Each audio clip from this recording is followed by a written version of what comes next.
తిరువురు మేమా మా కౌన్సిలర్ని కిడ్నాప్ చేశారా?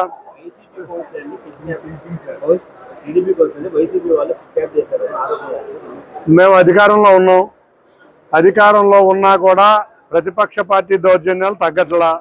మేము తిరువూరులో ఫెయిర్ ఎలక్షన్ జరగాలని కోరుకుంటున్నాం.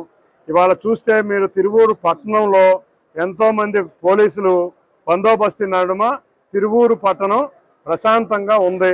ఎక్కడా మా నాయకులు కార్యకర్తలు కూడా తిరువూరు పట్టణంలో కౌన్సిల్ దగ్గర కానీ ఎక్కడా కూడా అక్కడికి ప్రవేశించలా.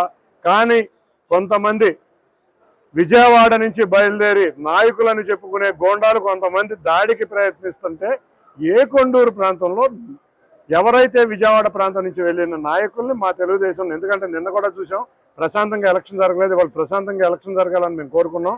అటువంటి నాయకుల్ని మా నాయకులు కార్యకర్తలు అడ్డగించి పోలీసులకు అప్పచెప్పడం జరిగింది. ఎక్కడా కౌన్సిలర్లను అయితే మేము అడ్డుకోలేదు. మాకు ఎలక్షన్ జరగాలని మేము కూడా కోరుకుంటున్నాం.